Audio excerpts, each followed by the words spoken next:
Hey everybody, welcome or welcome back. My name is Monique and I'm on a financial health journey to create an inheritance for the generations to come. I want to do that through consistency and discipline. Today we are here to do what I have not done, if not in a long time, maybe forever, and that's a monthly closeout of my budget. And the reason why is I'm doing a much better job in 2024 of truly tracking all of my expenses, as well as tracking any money that I roll over or that I use for savings, that where I'm under budget for any variable expenses. And so I wanted to give this a shot and see whether or not I could kind of balance everything out the way that it should be and end up at a zero. As far as a zero-based budget is concerned. So that is what we're here to do today. I'd like to thank anybody who's liked or commented any of my videos, and especially to those that have chosen to subscribe to my channel. Started this as a way to hold myself accountable. I understand, recognize, and appreciate the community. You know, we've got similar goals. We just got different ways of getting there. So if you're rocking with me on this journey, thank you, thank you, thank you. And if you haven't made up your mind yet, sit with me for a spell.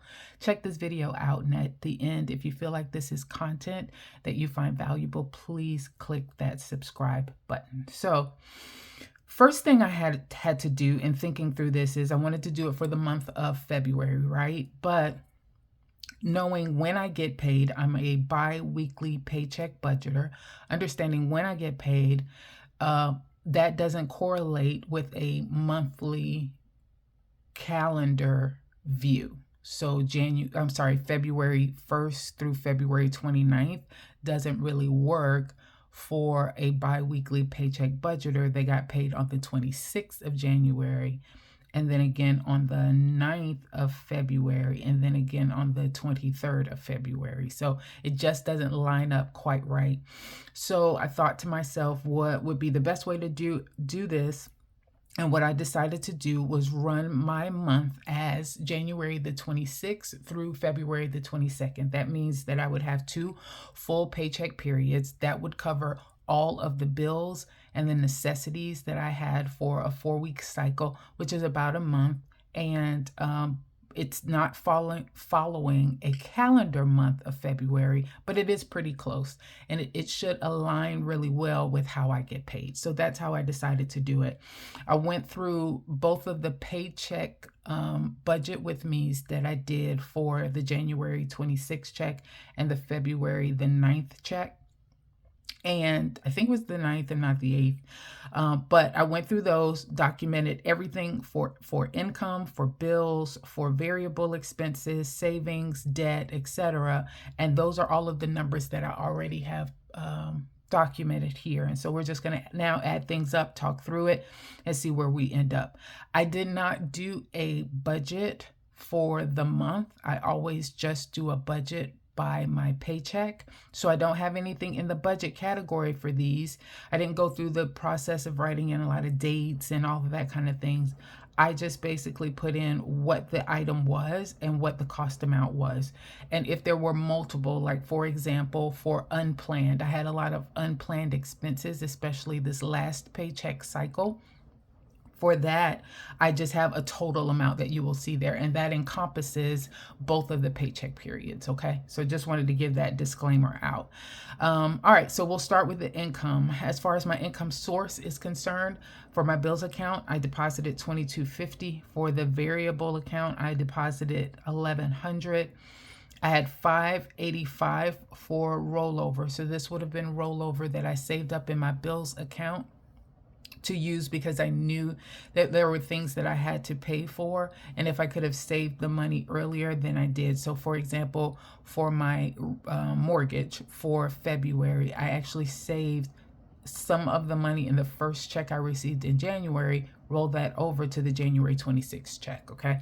So that's the rollover that you're seeing. And then Kim and Micah, so wherever my kids gave money, either to cover cell phones or to cover rent, etc., I have that documented here too. So all of those numbers together added up to $4,305. So for this four-week cycle, January 26th through February 22nd, I brought in $4,305. Next is the bills section.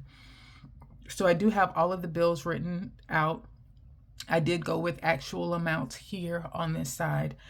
You'll notice one thing in particular, Xerxes Groom is listed here. I do consider it a bill. I don't treat it with sinking funds or anything like that. I also do not absorb that as a part of my variable expenses.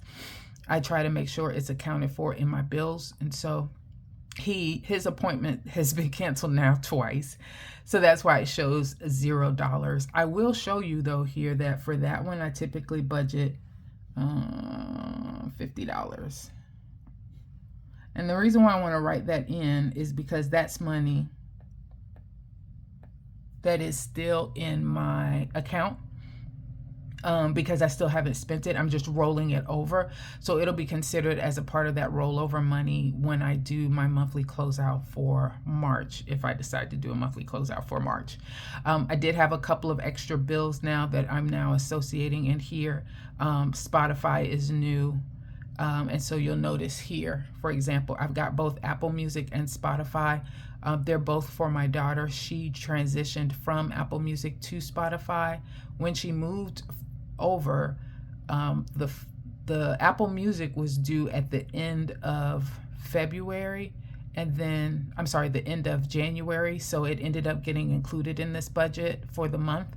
And then Spotify needed to be paid the middle of February, so that's why you have two charges here for $11. That won't be consistent, so we won't see that after this month because Apple Music is now done. So that's why you have that almost like a repeat here of the same service for the same person, but it's just because of when the bill fell, like the date, which is why it's both listed there.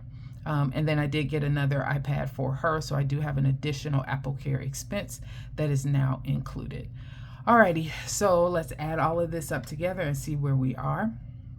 715, 44, 116, 10, 12, 4, 91, 4, 4, 165, 102, 11, 11, 25, 54 equals 1,368. And I hope I did that right. So I'm going to try not to have to do these multiple times. Alrighty. Next in savings. Again, I went to the last two Paycheck closeouts and checked the actual numbers. For investment, I put in $40 there over this 4-week cycle. Buffer, I added $25 to the buffer account, Bill's buffer account. Savings challenge, I was able to contribute $305 to that. And then sinking funds, I was able to contribute $228. So let's add that together. 40, 25, 305, 228 equals $598. And that's definitely a lot lower than I would want, but keep in mind right now I'm going through a transitional phase. I've got a deduction that I am seeing in my paycheck until the end of May, which is about a 25% reduction in my pay. And because of that, you know, we are having to do things a little bit differently, but I'm just grateful that we've been able to manage and maintain even with those changes. All right, next is expenses. So when we look at expenses, it's a little bit wonky how I track this. So I track for 4 weeks, a 4-week period. That's 2 paycheck cycles. What I tracked here on top is what I actually spent each week for all 4 of my categories. Those 4 categories are groceries, gas, home, and spend. So I track here on the top number is what I actually spent. The second set of numbers that you see here, rollover for the same 4 weeks, is what I actually saved. Okay, so this is what I did not spend. If I would have gone over, then you would have seen 0 in that rollover field, but I did not go over. So this is a good news story. All of these are good things. I didn't spend everything that I had, and here's what I have remaining as rollover. The reason why I have to account for that is because that is money that I am saying all went towards my variable expense. So all of those numbers over there are for my variable account, which is $1,100. And since that money is accounted for here, I needed to make sure when it came to the deductions, it was accounted for here. If I did not put both numbers, both what I actually spent and what I rolled over, then it would look like I have a whole bunch more money in my account than I actually do, because this money was spent. It might have gone into my rollover envelopes that I keep in my wallet. It may have gone towards savings challenges. It is not included in these numbers here. Okay, it is not included in these numbers here. Those numbers are specific around what I was able to save, and I'm sorry, I should have stayed in, what I was able to use for what Kim and Mike have provided to me, or other ways that I've been able to save. So it's not accounted for there, so I needed to account for it somewhere. So that's what you see here. And if you go back and actually look at any of my videos, so let's take week 1. I spent $210 and I saved $40. That equals $250, because that is what I would normally give myself as spending. Okay, it's $250. Some of these might be a little bit off, the numbers, and that's going to be the change that's not accounted for. So if I got a lot of change, $2, $3 and change, whatever, that money is in my change container that I have, and that's where you would see the discrepancy. All right, so let's add these numbers together. And 210, 140, 209, 269. I'm gonna keep going. 40, 105, 70, and 49. $1,092. And this number is directly related to this number right here. So I don't know if I have $8 and change, but I'm pretty close. I mean, I'm not even stressing that out too much. So $1,092 is what I have for variable expenses. Okay. And then here's my debt. And so the debt are the different, of course, debtors that I have to pay. I have the amounts listed here. I can tell you this is also where I just stuck my unplanned. So these are unplanned expenses. They're not really considered debt. They weren't bills, but I needed to account for that information somewhere. And so this is all money that I had somewhere in an account, and I've chosen to spend it. And so I do need to make sure that I am accounting for that as well. And so again, I have everything documented that came in. I needed to document everything that went out. And the list of this is just shared between the two paycheck budgets overall. So it was $258 that was unplanned as far as expenses are concerned. So let's add these together. 86, 90, 27, 150, and 258 equals $1,196. All right, so let's see what we have. For income, I've got $4,305. Let's go over that actual. $4,305. Total bills, $1,368 minus $1,368. Savings is minus $598. Which one is savings? Savings is down here, minus $598. Let's go up here. Expenses is minus $1,092. Minus $1,092. And what's the last one? $1,196 is total debt. $1,196. All right, let's see where we are at. All right, 4,305 minus 1,368, 1,092, 598. Ooh, I'm getting scared. 1,196 equals $51. All right, so this shows $51, and I'm gonna say under budget.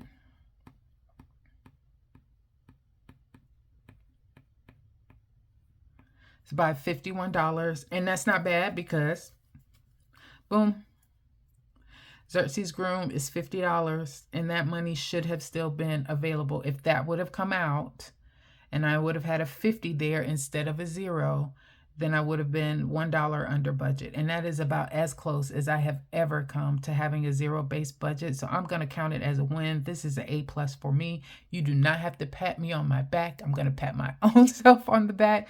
I am excited about that. So the next thing that I want to do really quickly, I'm at 15 minutes, but I do want to try this really fast. And so one of the things that I've never tried to or have paid a lot of attention to is what percentage of my money is going towards what. All right. So, and I want to do that really quickly now that I have some wrap up numbers. So for bills, I had 1368. Let's divide that by 4305 and 31.7%. So 31.7% of my money went towards bills.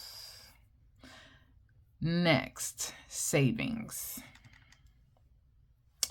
598 divided by, I'm going to wait on savings because I have that number over here too. Some of that money I saved over there too. So let's go to debt. So this might not end up quite right, but it's close. 1196, and it's what was it? 4305. Okay, 1196 divided by 4305 equals 27.8% of my check goes towards debt. That's a lot. That's a lot of money. But if I can get my debt paid off, that then translates over into savings. So that makes me feel good. All right, next, I have 1,000. Let's do it this way. I have 1,092 that I spent on, or that was spent on variable expenses. No, this part was spent on variable expenses. So 210, 140, 209, 269 equals $828. Let's divide that by 4305. 19.2% of my money went towards my variable expenses. And then remember, my rollover, I consider that savings. Some of that went towards my savings challenges or goals that I have. So I'm going to take that 40, 105, 70, 49. I'm going to add that to 598. And that equals $862.